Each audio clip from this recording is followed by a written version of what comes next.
So, you ready to get into it? Yeah, let's go. All right. I'm excited. So, when it comes to movies and TV shows, do you feel like what we tend to see on TV or in the theaters has played a part in like how we view the opposite sex? I do believe that a lot of fear and separation is more so pumped into the media. But I do also understand that in the TV drama industry, they're doing it for ratings, for views, and everything in that realm. So at this point, with so many options for us to choose what we want to indulge in, it really depends on what you're feeding yourself. Are you watching more of the reality TV shows? Are you listening to music that degrades women? Yeah, that's on you. That's right. Or are you listening to women that uplifts women? Are you watching things that aligns with your values and who you are and the type of person that you want to be? Like when it comes to the shows and the movies, like I think we have to get to the point where we have better representation. For me personally, I believe that one of the biggest issues is the lack of self and inner work being done before getting into a relationship.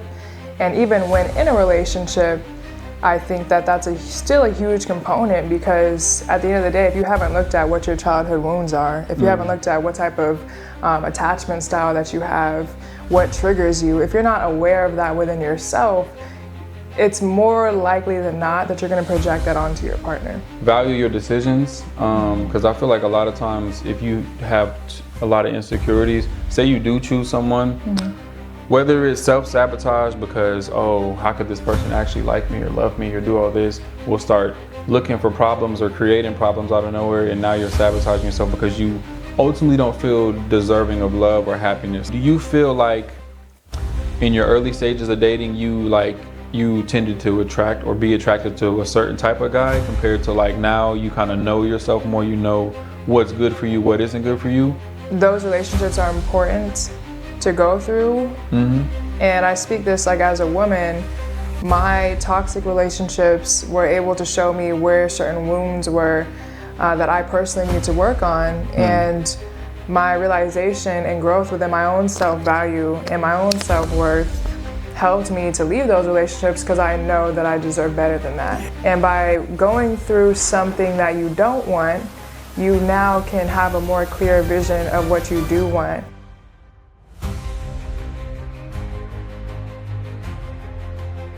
Welcome back, beautiful people out there.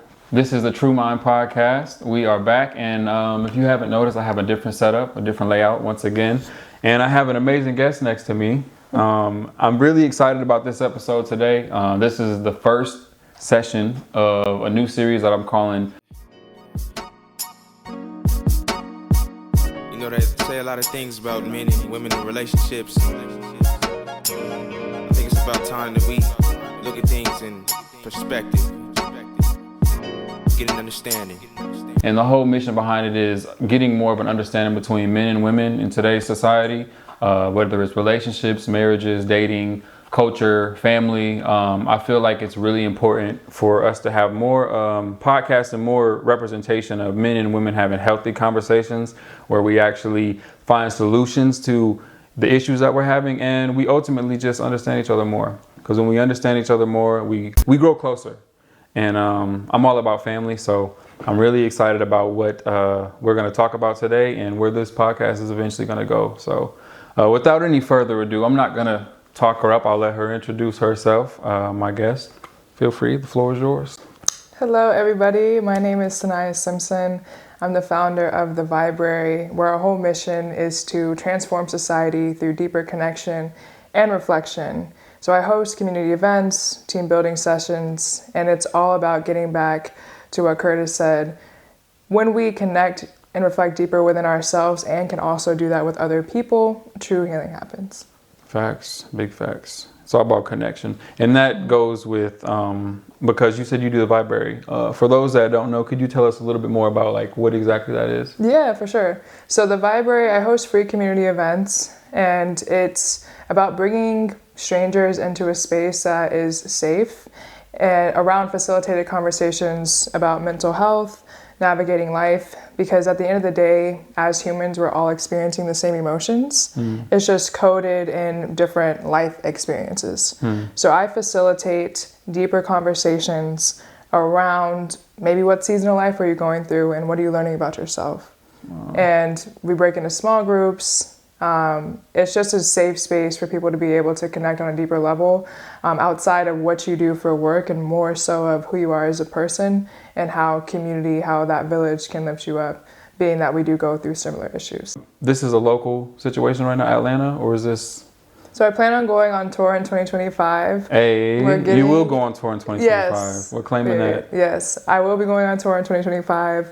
We're narrowing down some cities right now, and I'm also branching out into corporate trainings, sports team trainings as well. Really anybody with a group dynamic, helping them connect better. Okay. So before we get into some of the questions and some of the topics I want to talk about, how did you get into the field you're in now? Like, you could tell me a little bit about like your story. You don't have to give me your whole upbringing, but just kind of like what led you in the direction that you're in right now. Yeah, so I got my degree in sociology and cultural anthropology, which is basically the study of society and groups. And I've always been very interested in mental health, being that my own journey hasn't been the easiest. And by getting to know myself better and having a toolbox of resources that help me reflect on different things that are no longer serving me, it's been able to bring about real change in my life. And I am now walking, I feel, in my purpose.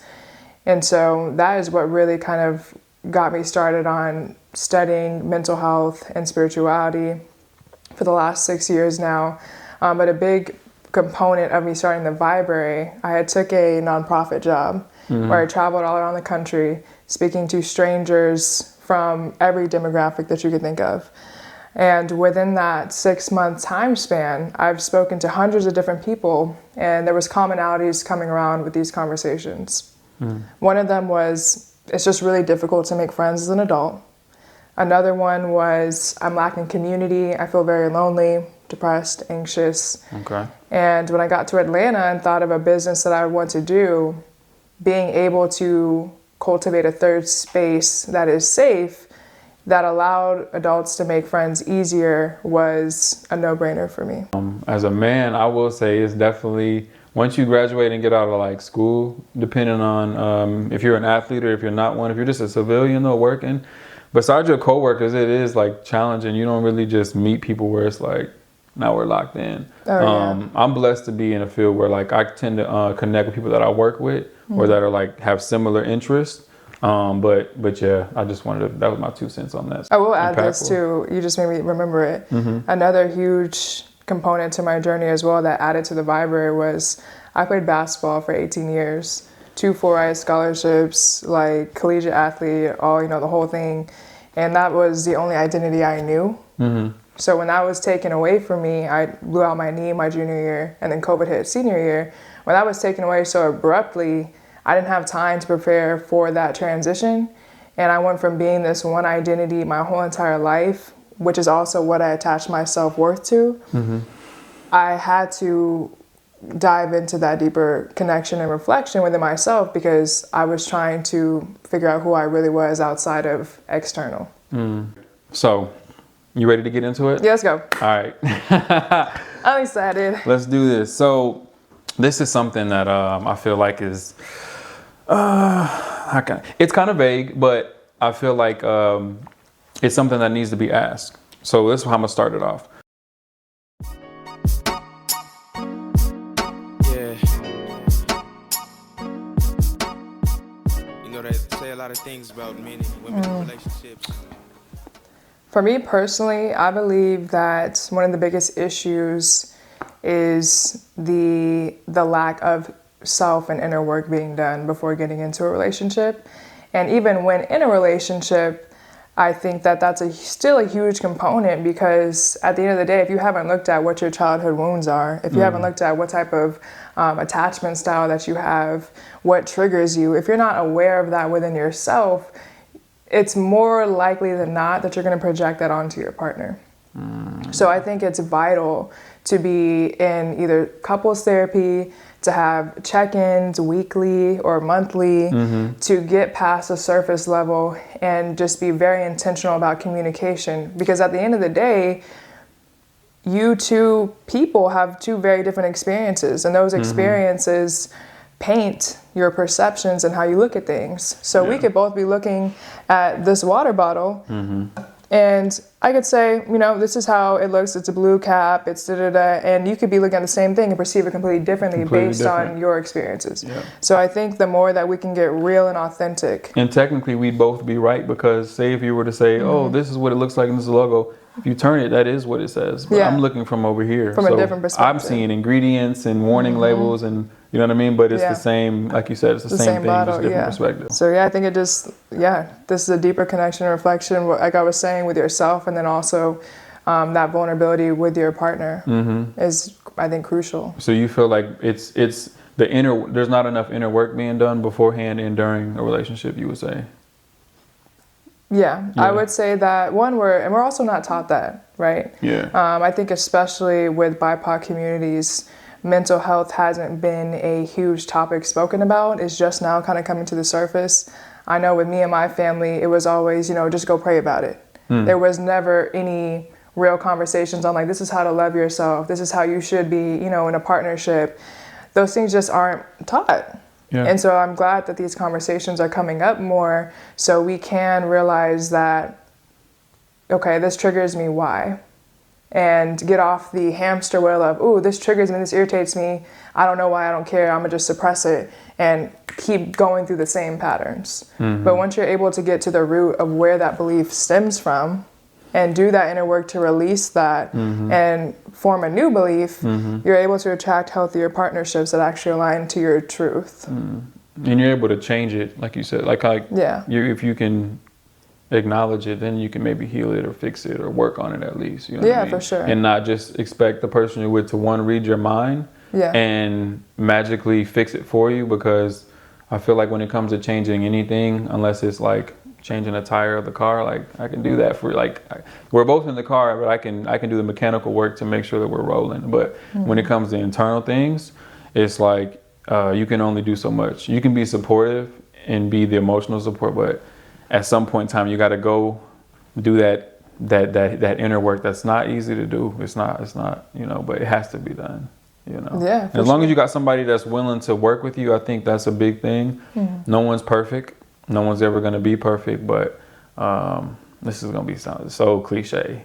Someone that, you don't have to be perfect, but you're worth it. You know what I mean? Like, I love who you are. We love a good rhyme. 10, okay, yeah. I like that. Yeah, so I think a lot of times when it comes to relationships, we just knew what direction to go in to fix things, we would do it. And I think that's why having conversations like this is important, because through the social media area, there's a lot of things that we're like learning about now because we have access to it. Like half of the food that we eat, like 10 years ago even, like I didn't know Cheetos were what they are, but it's like now because I seen a clip on Instagram, it makes me go do some research, and now I may not do that. Same is true with like, if you give a woman advice on, healing from trauma, things like that, now she may take that and apply it to herself.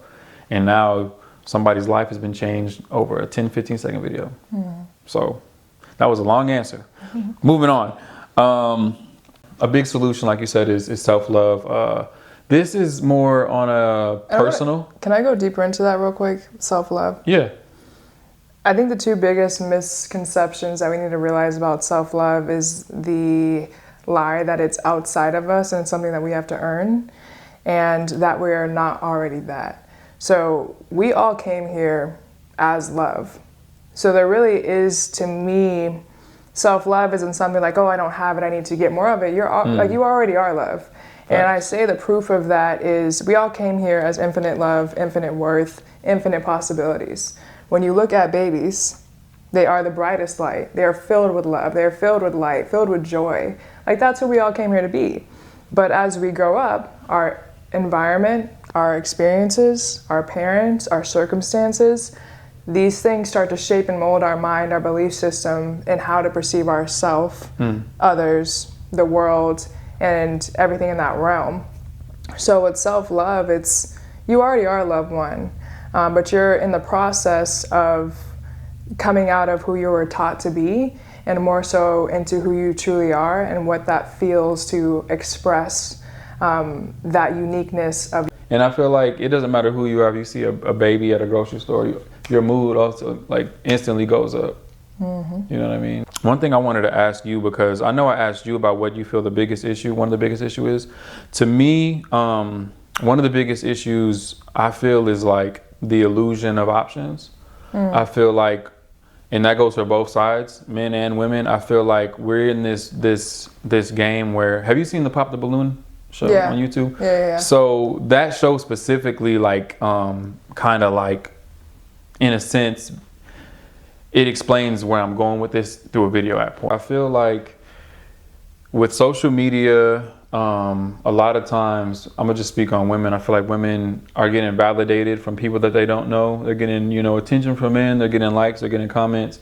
And in the world, if you're a pretty woman, for the most part, you're gonna get that when you go to a gas station, when you're just out and about. So when you multiply that with that, I think to an average woman, in her mind, her subconscious, she can feel like, I got all these options, if this dude don't act right, or if I don't like one little thing about you, it's not that big of a deal. And I think it's cutting a wedge to where like there's a disconnect to where like maybe 10, 15 years ago, a guy would have got a chance, but because now a lot of the modern women feel like they have all these options, they're disqualifying people. And there's nothing wrong with having morals and having like standards. Like, I think that's perfect, and like, you want what you want, you know what I mean? That's good. But I feel like, sometimes we can get too picky and we can get too like critical, where somebody has to have A, B, C, and D, or they have to have all 10 of these things, and if they don't, I'm gonna cut them out. And speaking for myself as a man, like, we do the same thing as far as like, we want a woman that's all these different things, but we also want her to be natural and know how to cook, but we also want her to be independent and make money. It's like, I feel like we just all need to take a deep breath, reset, you know what I'm saying? And like, be more logical, you know what I mean? Yeah, with social media, for sure. Like, you can't, my big thing is like, social media and the world are two different things. The real world, I feel like everybody could use like a week or maybe even a month where they just kind of disassociate from social media and take a break from it, so you can really like appreciate life more, appreciate interactions with actual people, appreciate, just the real things that matter, because social media can mess your mind up. How do you feel about that topic? About social options. media? No, or just options? Options. People feeling like they. I think that we could say that argument on both ends of the spectrum. Definitely. For men and for women. I think the basis of it is you have to know what your values are, what's important to you in life, and why you're even going into a partnership. So for me, I had made a genuine connection with a best friend of mine, and we ended up loving being around each other, both growth mindset, and it is a relationship that I feel like the foundation is growth and being a safe space for us to express our individuality, but also be a mirror, and so we can see places of us that may need a little bit more nurture and care. And I feel like a lot of your triggers come out when you are in an intimate relationship, because you're around that person every single day. So I think it really goes back to, one, what are your values? What's important to you in life? That's something you first and foremost need to know before you start trying to get into a relationship with anybody. Yeah. And then two, when you find that person, are those values matching up? As well as, what is your intention of being in a relationship in the first place? And if it's not out of a genuine connection and I really truly want to grow with this person, but it's more so out of a feeling of lack or feeling of loneliness, that's something that you probably need to delve a little bit deeper into. So I think on the basis of options, I think social media does give you that, illusion. But at the end of the day, you got to know yourself and what you want. Know yourself. That's the main thing. Yeah. Yeah, that's the key thing. You got to know yourself, know what you want, and two, value your decisions. Because I feel like a lot of times, if you have a lot of insecurities, say you do choose someone, whether it's self-sabotage because, how could this person actually like me or love me or do all this, we'll start looking for problems or creating problems out of nowhere, and now you're sabotaging yourself because you ultimately don't feel deserving of love or happiness. So like that's one thing you want to work on and tap into. But the second thing is, because you were kind of talking about it with the codependency thing, or like forming an identity in your own identity in a person, you got to still have your own identity and your own things going on, and let them have theirs, and then you just come together and, you know what I'm saying, make it work. You have an amazing relationship. We talked about it one of the first times we met up and spoke about the podcast and different things. And one thing I admire that you told me is like that you guys have, is it a board, or you have like your values as a relationship, as a couple? Oh yeah. Am I saying that right? Yeah. So we had a meeting. Okay. And literally went through like what are our individual values, what are going to be our values together as a couple, what are our boundaries around social media, around family, around friends, like literally having a just vulnerable conversation about this is what it is and this is what it's not. So we're both on the same page. Yeah. And I think when you're able to get on the same page early in the relationship, and you can go back to that Google Docs, like, we talked about this. We have it right here. We got it documented. Right. Can't run from it. Mutual agreement. Yeah. And I think it's healthy to do that. And we continue to look back on it. And our relationship isn't perfect. And like I said, but it is circled around growth. And I think that when you find somebody that you feel safe to grow with, that beats looks, money, all the different things that may be external. But when you know internally that person can take accountability and grow with you in a safe way, it's really life-changing. Yeah. And that's building your foundation. Like you said, with doing that at the beginning, you know what I mean? You're setting a good foundation for like a powerful, strong, sturdy house. In a relationship sense, and just in general. Yeah. So that's major. That's massive. How long have you guys been? We also got therapy early on in the relationship too. Oh wow. So we didn't wait to start doing therapy. Until a fight broke out. No. I think you should start therapy. I know it's not everybody can afford it, and I totally get that. And if you can afford it, I would just recommend doing weekly check-ins. You can go on Google and look up deeper questions to ask my partner to get to know one another better. And I think that's crucial too. So if you're not having meetings with your partner, y'all not serious. I'm just gonna say it. No, I'm just playing. I'm just playing. You got to go to the Google Docs, or it ain't real. No. Well, that's amazing. Can you tell us again? Ethnicity?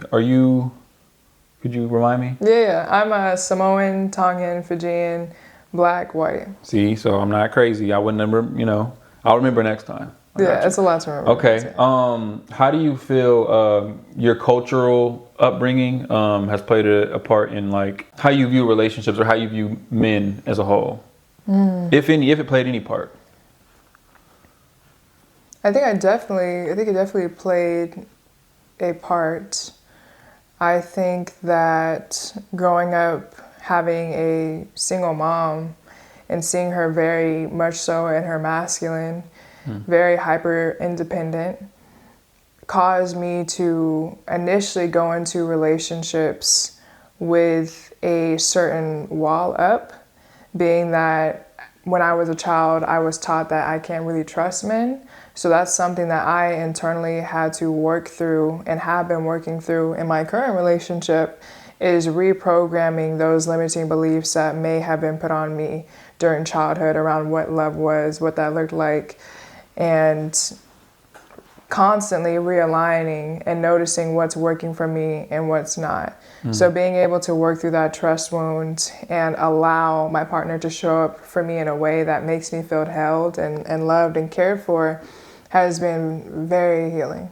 That's amazing. I want to ask you for your opinion, because a lot of times Black women specifically, they get this stigma. Well, I guess you could say we'll just stick with Black women for now. But Black women get this stigma where it's like they tend to like, thugs or bad boys or a certain type of masculine presence or a certain type of energy. But I feel like, especially through how I've been, doing my own research and just life experience, I feel like, one, everybody's an individual. I don't really believe in going in big, everybody that looks like this thinks this way. Everybody, you know, I'm not really into that. But do you feel like in your early stages of dating, you tended to attract or be attracted to a certain type of guy compared to like now you kind of know yourself more, you know what's good for you, what isn't good for you? I don't know if it's through movies, but they always try to say, oh, most girls want this type of guy, and then when they can't get that guy, then they go for this other guy. Is there a situation where, no, this woman, whether she was raised differently, raised correctly, if you want to say, had a good father figure, and now she's strictly attracted to like men that have, you know, leadership skills, things that are more productive, more so than, oh, he treats me kind of bad and he ignores me and he does this and that's why I like him. You know what I'm saying? Yeah. Like, is that a constant thing, or is that kind of just individual based, like case by case? Yeah. I think for my understanding is, I would say definitely individual based. I would say that those relationships are important to go through. And I speak this like as a woman. My toxic relationships were able to show me where certain wounds were that I personally need to work on. And my realization and growth within my own self-value and my own self-worth helped me to leave those relationships because I know that I deserve better than that. Yeah. And by going through something that you don't want, you now can have a more clear vision of what you do want and what you know that you're deserving of. And unfortunately, sometimes we have to go through those relationships, those experiences that are not the greatest, for sure, to know that, okay, that's not it, that's not for me, but this is something that's more aligned. Yeah. And guys, I mean, we do the same thing. Like, we'll, you know this girl is not good for you and this, that, and we'll, you know, figure it out. But I think, like you said, it's all about the lesson in it all. That's life. You got to go through ups and downs. In business, you got to make, you know, you got to take them L's so you can get to the real deal. You know what I'm saying? How do you feel about, like, when it comes to movies and TV shows, do you feel like what we tend to see on TV or in the theaters has played a part in, like, how we view the opposite sex? Because one, for me, I'll start. I feel like it definitely does. Even music, I would say too. Oh, yeah. You know, growing up, you know, sure. If your household is, you know, rap music and stuff like that. I was blessed enough to grow up in the era of Tupac, and Tupac had the yin and yang. You know what I'm saying? He had a little bit of everything. Like, he's gonna show you every side. Like, I know these type of women, and I also know these women that are, you know, beautiful, strong women that are, you know, you should give the world to and take care of and protect. But, you know, at the same time, I also grew up and, you know, I'm exposed to most of the music that everybody else is. And it creates a thing where you see women as objects. You don't really respect them. You're told, like, if you do treat them right, or, you know, you simp for them, or you do nice things for them, that you're somehow lame, or you're an incel, or, you know, all the different words that they say. And I just feel like, me personally, like, when it comes to the shows and the movies, like, I think we have to get to the point where we have better representation. Like, it's blatant and obvious to me anyway. I don't know if it's the way my mind works, that I just see things that people, or maybe people do see and they just don't want to say nothing. But, like, can we name one TV show right now that's on television that you've seen? Everybody in here seen Martin. Martin, yeah. So just think about, like, the chemistry between Martin and Gina. You know, they had their arguments there, but the love was there. And a lot of the episodes, even when they would go through something, like, they wouldn't go to sleep mad at each other. And there was just a genuine, Martin loved Gina, Gina loved Martin, and there was a representation of healthy Black love on screen. I feel like a lot of the stuff nowadays is like, it's just toxic, and it's toxic the whole time, and nothing changes. And, like, you got these reality shows where everybody's cheating on people, and it's like, okay, I'm not saying this stuff don't happen, but it just seems like disingenuous, like, how much of it's thrown at us. It's like they want us to, like, distrust each other and feel like a healthy relationship isn't possible, because a lot of other cultures and races go through a lot of the same things that we go through, but it's not broadcasted. So that's my 2 cents on that. How do you feel about, you know, just media in general and their portrayal of, like, relationships specifically? Yeah. Yeah. I would say that I do believe that a lot of fear and separation is more so pumped into the media. and it's more popular because it's clickbaity.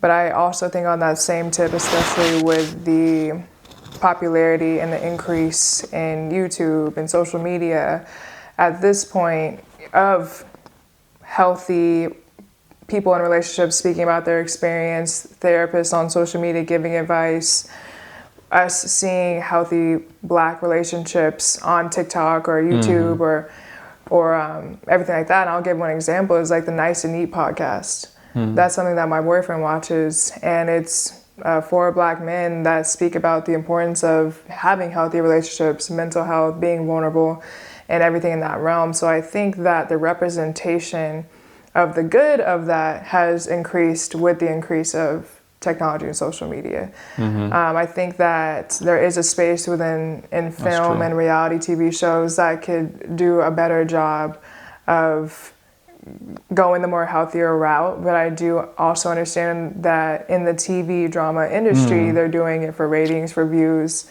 and everything in that realm. So at this point, with the just so many options for us to choose what we want to indulge in, it really depends on what you're feeding yourself. Are you watching more of the reality TV shows? Are you listening to music that degrades women? Yeah, that's on you. True. Yeah, that's right. Or are you listening to women that uplifts women? Are you watching things that aligns with your values and who you are and the type of person that you want to be? So at the end of the day, there's really no excuse anymore. It's about what you're giving your attention to. That's very true. You got to take some accountability, because even if it is nothing but junk or whatever on TV, they're not forcing you to watch it. Right, 100%. Yeah, at the end of the day, like, people need to take their power back and realize that you are choosing everything that you consume. You're doing. Yeah. So what are you consuming? And then if it's not serving you, why do you continue to still consume it? And that's a deeper question that you could ask yourself. I had a question, but I'm going to rephrase it specifically because you are in a relationship. What are 3 things that you like or love about your partner? I love that question. There's so many things I love about my partner, but I think the first thing is how gentle and how much grace he has for me. I'll have a meltdown and he'll hold me and reaffirm me, reassure me that my emotions are okay. He's just there for me in so many different ways. And it's been beautiful to have that type of support. So I would definitely say his grace and his gentleness for sure. Another one I think is I could just be myself with him. We could be doing nothing together. I could do anything with this man. So I just have a great time with him on so many different realms. And the third thing I would say is his heart for people. He has a huge heart. He has a great relationship with God. He has a great relationship with his mama. And the girls I know that is very important. He just treats people right. He treats people right. And that's a big thing for me. Yeah, be a good human. Yeah, just be a good person. Human, that's massive. That's major. I know a lot of times people say like, men are insecure. They get intimidated by by powerful or like into confident women. I'll say that. But me personally, and there's a lot of guys like me, like we actually love that. You know what I mean? We want you to know your value and know yourself, because especially in this world in America and the stuff that they try to, degrade us with and have us walk with our heads down, we don't have time for that, and ultimately this woman may be the mother of my kids and I want them to have confidence too. Maybe I have a daughter. So like, it's important for, that person to have confidence so she can instill it into, the next generation. So we are coming to the end of the show. One of the things that I want to make a regular thing is it's called affirmations. Everyone, you familiar with affirmations? Yeah. So the way I want to do it is so based on the conversation we've had, the time we've shared, if there's anything that comes to mind that you feel like you want to speak over me or affirm to me, I'm going to give you a time and place to do that, and I'm going to do the same. My affirmation is going to be for you, and then it's also going to be for any woman that's watching this episode. Okay. So they say, ladies first. Would you like to go first, or do you want me to go first? She's like, I need to think. I'll go first. Okay. I'm going to close my eyes so I can receive everything. Okay. I am wishing there's so much continued strength and perseverance and belief in yourself and the vision that God put on your heart, because he didn't put that on your heart for no reason. Like the fact that you could see what you're doing and the impact that it can make so clearly is an even bigger sign that this is what you're meant to be doing. So continue to trust in that inner voice within you that's telling you to go left or go right or to pause. Have grace and self-compassion for yourself as you maneuver this new journey, this new season in your life. And then also have fun and continue to learn yourself as you grow in new, beautiful ways that is aligned to the journey that you have chose, which is your truth. So I'm very proud of you for putting together something that started as an idea and now full-blown like fruition. I think that's the coolest thing that anybody could do.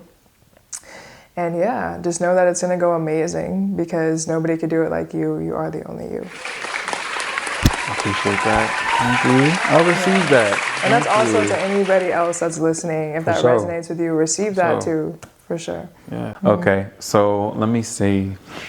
I want to affirm and say for you, Sanaya, I want to proclaim that your success and your impact that you're making already day to day is going to continue to grow and continue to impact so many lives. You already are. Just continue to remember that you're needed, you are inspirational, you are powerful, and the work that you do, you don't even know the amount of people that it's eventually going to touch and reach. So continue to be yourself, continue to grow. I know you're all about growth, so continue to grow and just, like you said to me, listen to that little voice, and keep being a light, because that's what energy you bring. You're a light, so just continue to shine. For all the women that's watching this episode, I want to say you are loved, you are appreciated. Black women specifically, you are needed. You are powerful beyond means. Black men specifically, we do love you. We do want you. We do appreciate you. And I know there's a lot going on that's trying to always divide us, but through conversations like this and through, continuing to set our intentions to bring family back together, ultimately we will have stronger families, stronger relationships, and just a better world. So continue to keep your head up and never dim your light, never dim your spirit. Stay strong, stay motivated. And that's the last thing I'm going to say. So with that being said, this has been an episode of the True Mind Podcast. This is Let's Understand, Session 1, featuring Sanaya. Last name? Simpson. Sanaya Simpson. Mm-hmm. We appreciate you for tuning in. Make sure you want to give a shout out to where they can follow you at and find you. Yes, you can follow me at Sanaya.Simpson, but an easier one would be the Vibrary ATL, and that's the VIBERARY ATL on Instagram. Sir, the Vibrary. Make sure y'all tap in on the gram. But this has been an episode. Make sure you like, comment, subscribe. We appreciate you, and we are out. Ski. No, all that positivity, and then bring out some sexy red.